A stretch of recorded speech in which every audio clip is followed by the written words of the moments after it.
bagaimana kita mengelola, memulai wakaf produktif itu. Yang pertama memang harus merubah mindset. Jadi para pengurus masjid itu harus punya wawasan bagaimana Nabi dulu mengelola masjid. Dan kalau ketika masjid itu mau memulai itu, Masya Allah itu, orang yang mau wakaf produktif itu banyak sekali.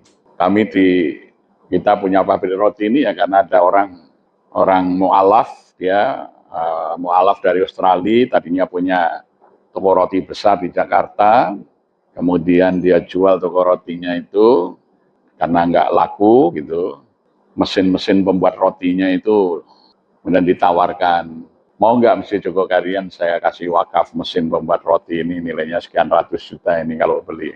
Oke, kita kelola, kita buat pabrik roti, alhamdulillah bisa berjalan dengan baik. Karena apa? Coba masjid aja kalau ada taklim kayak gini kan butuh roti. Ya, masjid banyak, tiap malam ada taklim sana, masih butuh roti. Pasarnya jelas itu.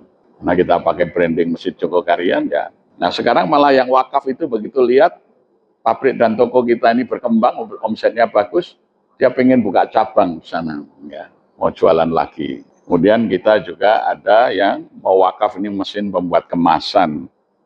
Jadi untuk kemasan produk-produk itu ya. Jadi orang itu banyak kemudian mau wakaf itu. Sekarang banyak masjid yang biasanya banyak orang yang mau wakaf tapi belum ada yang mengelola kan gitu. Jadi masih mengharap infak saja. Akibatnya dari saingan kan. Lembaga-lembaga buka kotak infak, minta sumbangan untuk ini, untuk itu gitu ya. Padahal sebetulnya peluang mengembangkan wakaf produktif itu luar biasa. Di masa keemasan Islam, Kekhalifahan Turki Utsmani, semua masjid itu punya pasar. Jadi orang bangun masjid itu sekaligus pasar. Jadi kalau kita ke Turki, masjid-masjid tua, masjid-masjid yang lama, besar-besar itu, pasti di depan masjid itu pasar yang besar. Dan itu milik masjid. Artinya kemudian dari menyewakan los-los pasar itulah masjid, madrasah, imam semuanya digaji dari situ, bukan oleh pemerintah. Jadi masjid itu mampu menggaji para pengurusnya, para guru madrasahnya, para ulamanya dengan layak, karena masjid punya sumber penghasilan berupa pasar. Satu paket badan usaha dengan masjid itu. Nabi sendiri juga begitu membangun Masjid Nabawi itu ketika membeli tanahnya Sahal, ya seorang anak yatim kakak beradik ya, itu dibeli oleh Rasulullah, dibangun langsung masjid, rumah tinggal beliau dan pasar. Sehingga para sahabat tidak lagi pergi ke Bani Quraidah, ke Bani Nadir, Khaybar untuk jualan, jualannya di pasar yang dibangun di depan Masjid Nabawi oleh Rasulullah. Sehingga sampai hari ini kalau kita keluar dari Masjid Nabawi, pasar, mau beli emas, mau beli apa, semuanya ada di situ. Maka uang itu beredar di sekitar masjid. Maka banyak orang yang akan wakaf itu. Karena Pak, mereka berada di lingkup masjid. Karena masjid itu sebagai baitul muamalah. Menjadi pusatnya muamalah itu di sekitar masjid. Sekarang sekitar masjid kita itu apa? Nggak ada toko. Coba Anda ke Mekah, ke Masjidil Haram, Masjid Nabawi. Melangkah keluar masjid, semuanya sudah mall, hotel, toko. Semuanya itu. Dan itu miliknya masjid itu. Semua miliknya masjid. Tanah wakafnya Abu Tolhah itu di sekitar masjid tadinya kebun kurma. Quraihah itu harus jadi hotel, ada Al-Mu'adzin, ada hotel Jerusalem, Darussalam, ada hotel At-Thaibah. Itu ternyata milik Masjid Nabawi. Masjid itu punya ratusan, bukan hanya puluhan, ratusan hotel. Makanya masjid bisa gaji merbot, kebersihannya terjaga, gaji imam dengan baik, gaji ulamanya dengan baik. Coba aja kalau Masjidil Haram sama Masjid Nabawi itu dibayar dari kotak infak, merawat masjidnya aja nggak mampu itu. Jadi itu yang mesti kita belajar. Ya, jadi mari kita mulai. Teman-teman dari BK Paksi ini mencoba mengajak pengurus-pengurus masjid itu merintis itu. Ya, jadi misalnya ini Masjid Nur Ibadah ya. Nah ini kalau kan bisa dirintis apa yang bisa dikembangkan di sini.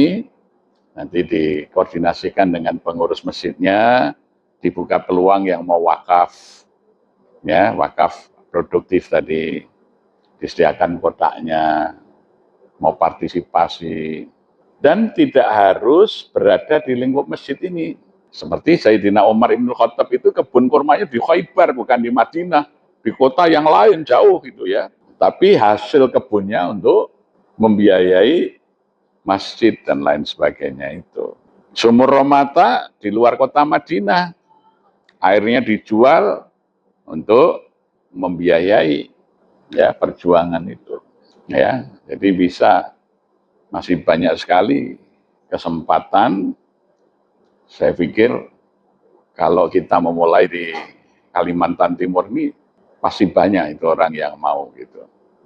Ya, problemnya adalah pemahaman pengurus masjid sendiri tentang mengelola masjid mengikuti Nabi itu yang tidak ada. Karena pengurus masjid umumnya dulu bekas ketua panitia pembangunan langsung jadi ketua. Jadi ilmunya tentang bangunan, bukan tentang kemakmuran masjid. Makanya pikirannya itu bangun saja, bangunan saja. Infak yang masuk cuma disimpan nanti untuk renovasi saja. Nah, karena memang tidak ada ilmunya itu persoalannya. Padahal Islam itu harus mengikuti sunnah kan gitu. Karena Allah mengutus Nabi itu sebagai uswatun hasanah. Laqad kana lakum fi Rasulillahi uswatun hasanah. Kas masjid ada yang sampai ratusan juta. Tidak dikeluarkan untuk Ustadz TPA-nya. Di Jawa Timur itu saya diundang di Pasuruan pertama itu. Oleh pengurus NU MWC Pasuruan. Karena di situ masjid itu kasnya ratusan juta. Khotibnya tidak dapat honor. Karena wah itu uang masjid itu untuk bangunan, tidak boleh untuk ini. Nah kita bedah di situ, akhirnya terbuka para kiai di situ jalan. Akhirnya saya diundang ke Madura, ke Bangkalan, ya ke Gresik. Sekarang udah mulai, jadi itu sekarang sudah mulai terbuka, ya. Bondowoso, ke Jember, ke Banyuwangi, ini kita terus sekarang mulai tumbuh di mana-mana. Ya, tadinya di Madura itu kasnya sampai miliaran itu, tapi tidak dikeluarkan untuk khotib, untuk makanya nggak pernah ada ceramah pengajian umum gitu, nggak pernah, taklimnya sedikit karena masjid nggak mengeluarkan uang untuk itu. Nah sekarang setelah terbuka banyak kegiatan. Jadi itu ilmunya itu yang memang harus diluruskan. Dan kita ini kan diperintahkan salah satu oleh Allah itu kita disuruh berhaji untuk mengambil manfaat ilmu. Nah banyak orang pulang haji itu tidak dapat ilmunya. Sudah berangkat haji di Masjidil Haram, di Masjid Nabawi. Mereka sudah lihat contoh langsung. Sejak zaman Nabi sampai hari ini, masjid itu sebagai mercusuar, tidak pernah mati lampu di malam hari. Bangunan paling terang benderang di kota Madinah ya Masjid Nabawi. Bangunan paling terang benderang di kota Madinah, di kota Makkah ya Masjidil Haram. Ya, bangunan lain boleh gelap, masjid tidak boleh, harus terang di malam hari itu. Coba ke Kuba, ke Tanim, ke Jirona, semuanya malam hari lampunya nyala. Saya nggak tahu di Indonesia ini belajar dari mana malam hari masjid gelap. Ini kan karena pengurusnya miskin cara berpikirnya, takut bayar rekening listrik. Orang miskin tidak boleh ngurus masjid, maksudnya yang pikirannya miskin itu tidak boleh ngurus masjid. Zaman Nabi itu jadi imam sholat. Cucunya Sayyidina Hasan, Sayyidina Husain itu ya naik ke punggung Nabi sampai rukuknya lama, sujudnya lama. Para sahabat nanya, ya Rasulullah sujudmu lama. Ya tadi cucuku Husain naik. Lah sekarang baru anak-anak masuk masjid suruh keluar gitu ya kan. Ini kan bodoh sekali pengurus masjid itu. Bodoh sekali itu, setan-setan berpeci itu namanya. Yang akan merusak masa depan Islam itu pengurus masjid yang mengusir anak-anak dari masjid. Itu setan-setan berpeci. Bagaimana masa depan Islam? Kalau anak-anak tidak suka ke masjid. Kalau nggak bisa diam, jangan ke masjid. Ya saya ke gereja saja, bubar masjidnya. Makanya sekarang oleh Dewan Masjid dikembangkan masjid ramah anak. Bahkan kalau perlu masjid itu ada playgroundnya, ada tempat bermain anak-anak. Jadi anak-anak itu sebelum waktunya sholat ke masjid tuh bermain dulu, ada ruang bermainnya, ada ini, gitu. Ya, nggak bisa anak-anak tiba-tiba tua terus suruh ke masjid. Ya cinta masjid itu dimulai dari anak-anak. Jadi ini yang perlu ya memang kita harus kembali lah menjadikan Rasulullah itu sebagai teladan, termasuk di dalam mengelola masjid tadi, dan menjadikan masjid sebagai baitut tarbiyah, masjid sebagai pusat pendidikan. Itu di zaman Nabi itu, Nabi nggak mendirikan madrasah, nggak mendirikan sekolah, ya pendidikannya itu di masjid itu. Itulah yang ingin kita tiru, masjid sebagai baitut tarbiyah. Jadi tidak perlu bangun gedung di luar.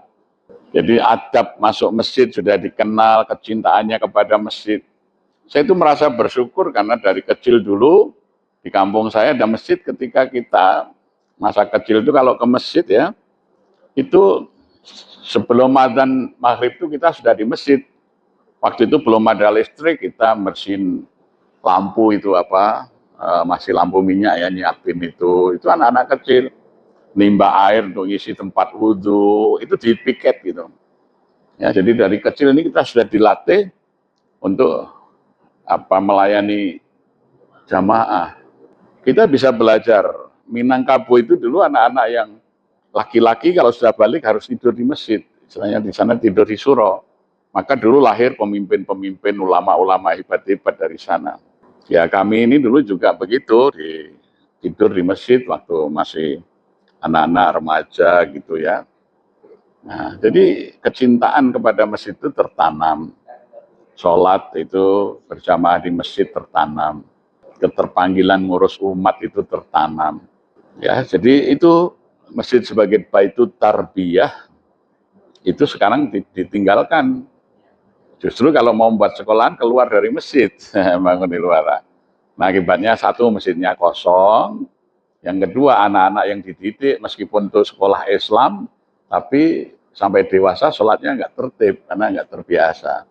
Gitu ya. Buktinya banyak sekolah Islam ternyata 38% belum ada yang sholatnya tertib 5 waktu.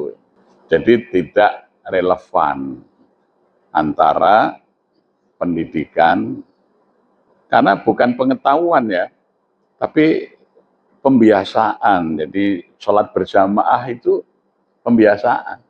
Jadi kalau orang sudah terbiasa dari kecil, ya mesti dia tidak akan meninggalkan. Tapi kalau cuma diberitahu itu lebih baik gitu ya cuma ngerti saja tapi tidak mengamalkan itu. Jadi kalau kita menginginkan masa depan Islam yang baik, harus kembalikan masjid itu sebagai fungsinya. Ya, salah satu fungsi adalah baitul tarbiyah, baitul muamalah. Bahkan di masa Nabi disebut baitul siasah. Ya, Nabi itu membahas perang, membahas di masjid juga. Jadi masjid menjadi pusat. Nah, ini sebetulnya yang kita jadikan landasan, kita itu mendirikan Badan Koordinasi Pendidikan Al-Quran dan Keluarga Sakinah. Sebab apa? Kalau hanya pengajaran Al-Quran, membaca Al-Quran tapi di luar masjid, nanti seperti lembaga kursus membaca Al-Quran, akhirnya ya sama dengan kursus bahasa Inggris, kursus ini. Jadi anak-anak santri bisa baca Quran, tapi tradisi Quraninya tidak tumbuh. Dengar azan, ya cuek saja. Tidak segera terpanggil untuk berjamaah ke masjid. Karena itu harus terasah dalam kebiasaan. Jadi ini yang menjadi latar belakang kita mendirikan Taman Kanak-Kanak Al-Quran TPA PAUD berbasis masjid. Berbasis masjid itu harus menjadi fokus kita. Kalau tidak berbasis masjid ya silakan. Ya, makanya kenapa di BKPXI? Karena dulu wong namanya BKPRMI aja tidak berbasis masjid, gimana? Gitu ya. Nah, kita tidak boleh mengulang yang sama. Itu. Jadi hanya nama organisasi saja, tapi basisnya tidak lagi masjid kan gitu. Jadi basis masjid itu sebagai keyakinan kita, manhaj kita, bahwa pendidikan yang terbaik, yang sudah teruji dan terbukti adalah pendidikan yang berbasis masjid. Itu sudah terbukti melahirkan para pemimpin hebat.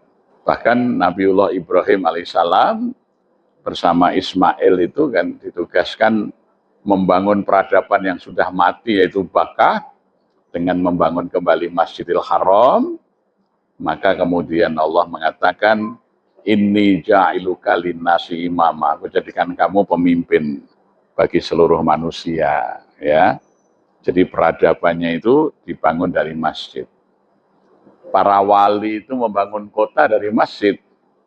Sunan Ampel datang ke Majapahit, dikasih tanah di muara Sungai Lamong.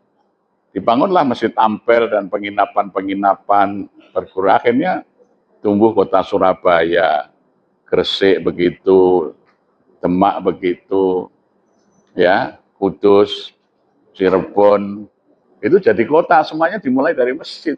Masjid itu melahirkan kota-kota di Indonesia. Tapi kalau hanya membangun bangunan saja, sulit untuk tumbuh jadi kota. Contohnya IKN. IKN sudah digelontorkan dana triliunan, tapi untuk menjadi ibu kota itu ya lama. Para wali dulu bangun masjid dulu, masjid sebagai pusatnya itu. Nah, itulah yang diajarkan oleh Al-Quran, surat Ibrahim ayat 37 itu. Ya, ketika Ibrahim sampai di Bakkah, di situ air tidak ada, tanaman tidak bisa hidup, maka disebut Bakkah. Bakkah yubagi bukaan, itu lembah air mata keputusasaan. Kalau orang tersesat di situ ya mati dia. Ibrahim sampai di situ dia mengatakan, Rabbana inni askantu min dzurriyyati fi wadi ghairi dzar'in inda baitikal muharram. Rabbana liyuqimus shalah waj'al af'idatan minan nas tahwi ilaihim warzuq ahlahu minas samarat la'allahum yashkurun. Ya, dimulai dengan membangun Baitikal Muharram, menegakkan sholat. Akhirnya waj'al af'idatan minan nas tahwi ilaihim, didatangkan manusia dari mana-mana, maka ditinggalkanlah nama Bakkah menjadi Makkah, air mata penuh pengharapan. Jadi sekarang orang kalau nangis di Mekah, nangis pengharapan, bukan nangis putus asa. Ya, semua orang ingin datang ke sana hari ini. Dimulai dari Makkah. Modalnya cuma satu muridnya, gurunya satu. Ibrahim datang situ, ditinggalkan ibu gurunya namanya Hajar, muridnya nama Ismail. Cuman Hajar dan Ismail memulai peradaban di Bakkah itu. Ya, tumbuhlah menjadi kota yang sampai sekarang tidak pernah sepi dikunjungi manusia, rezekinya tidak pernah putus.